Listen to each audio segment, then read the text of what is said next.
Okay, so the importing of data, and this is what I always spoke about looking back at the home screen. So where did we find this?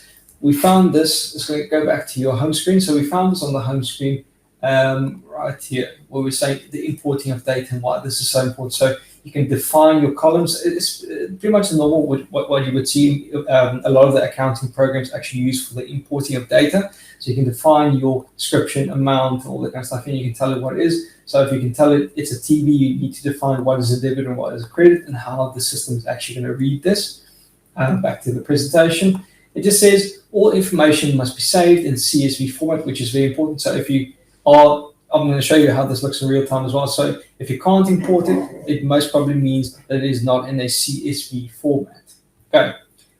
So yeah, one of the nice features about the program is you don't, and this is why we use it for provisional tax as well. So you can either be in a scenario where you're importing a full year's data, or you can import specific months of the year, and you can use this as an annualization tool going forward to see, okay, this is what your expected tax liability is going to be now, and what they expect, and you can do this on a monthly basis to see, okay, what the tax position is going to be and how it changes month on month when you're busy doing your management reports specifically.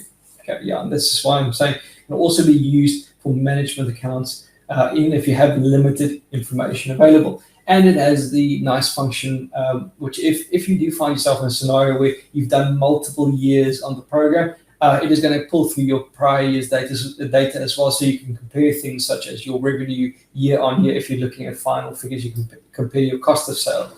You can compare key ratios and key margins such as your GP, and so on and so forth. So basically just lining up with what you would normally see on a set of financial statements. So there are comparative balances as well, which you can make use of. Okay. Okay, so now let me just show you how to, like I said, how do you actually get information into the program? Okay, so let's just start with the easy stuff, and then we'll get to the more intricate stuff. I think that's going to be best. Just scroll to okay, we're here now. Okay.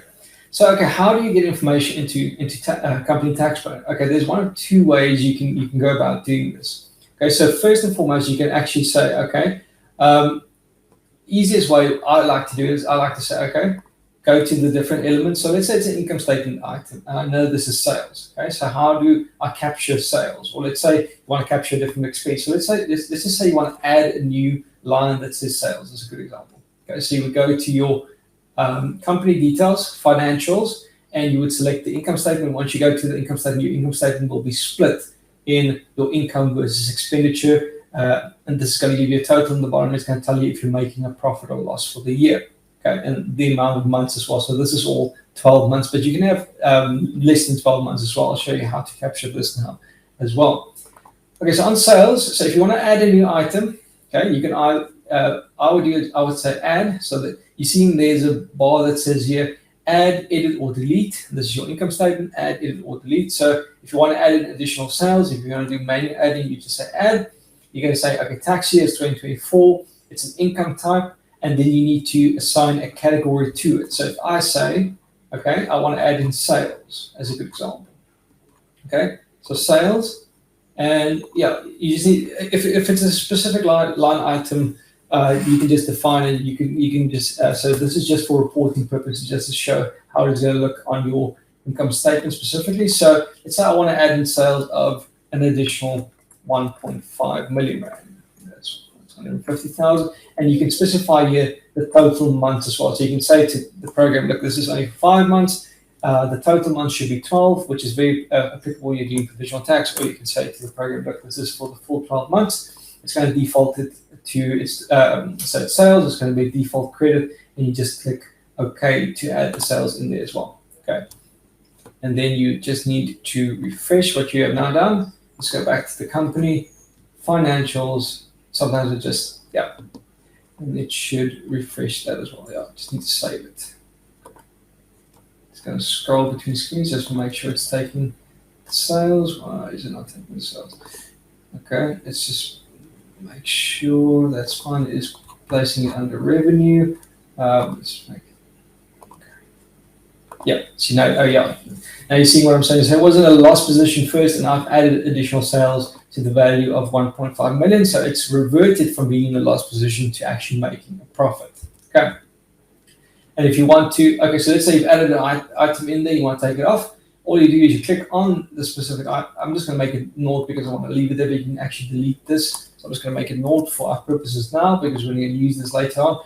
So I just made it 0 and it has reverted back to me making a loss for the year in question. Okay.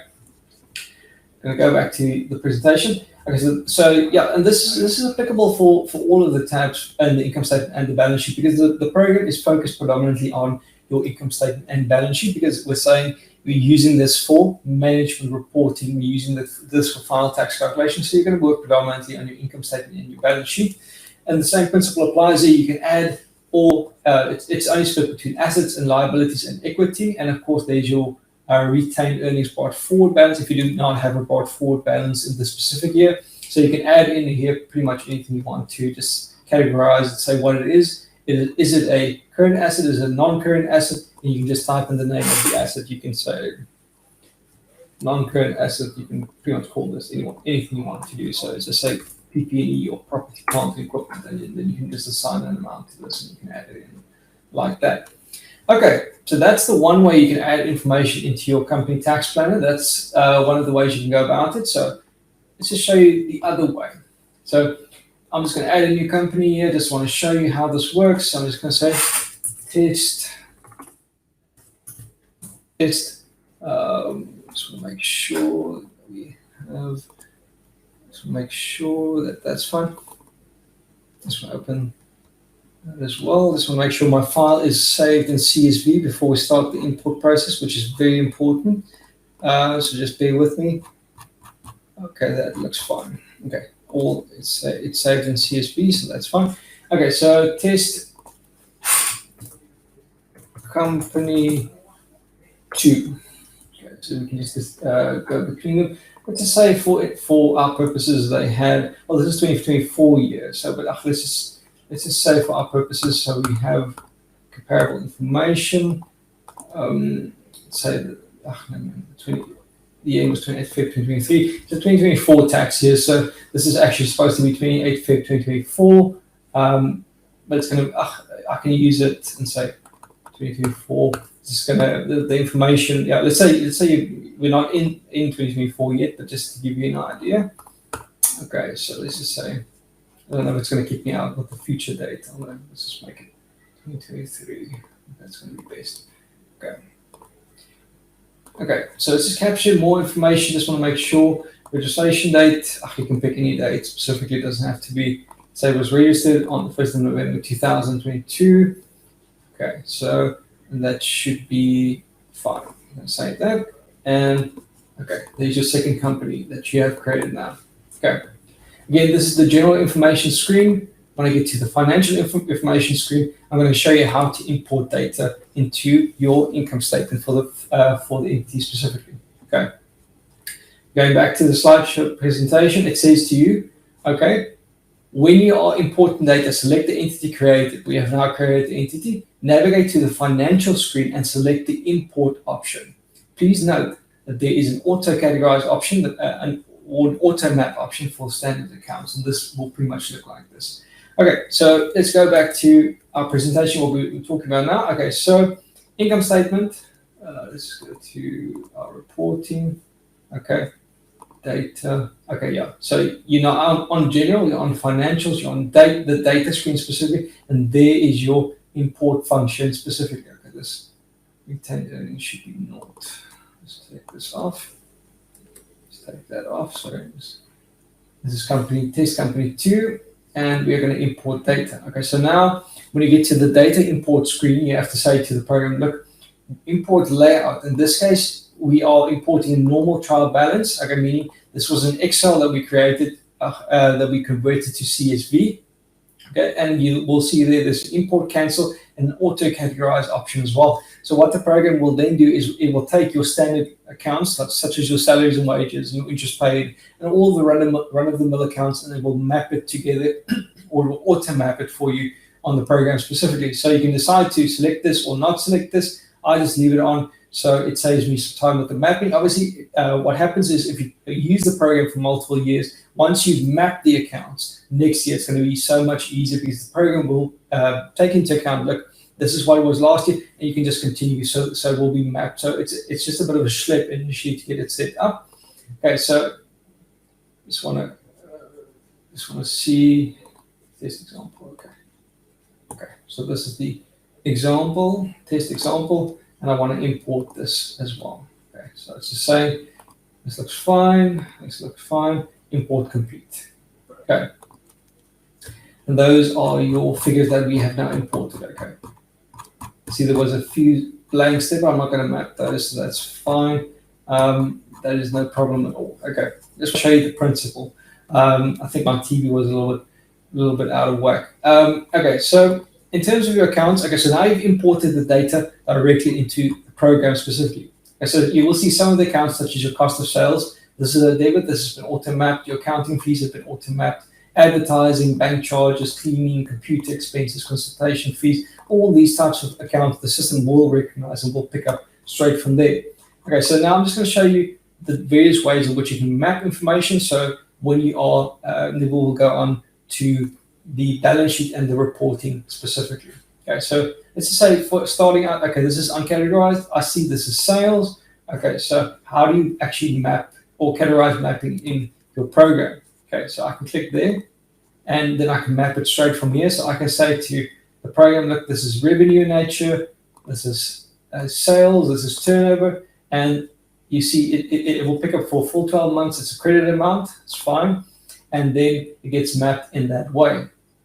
Okay, so you can go through all the whole of the TV. You can do this for every single line item, or if you want to use a bulk mapping option, the program also has a bulk mapping option. So things like motor vehicle expenses. So I know for a fact, I mean, if you see motor vehicle expenses, so rather than going individually to try and map these, well, that's printing and stationery, but all the motor vehicle expenses, what you can do is you can say to the program, look, select these. So you can do a bit of a bulk mapping in there as well. So, okay. So you're saying, okay, I selected all of these. These are all motor vehicle expenses. I go to my category and just tell the program what it is.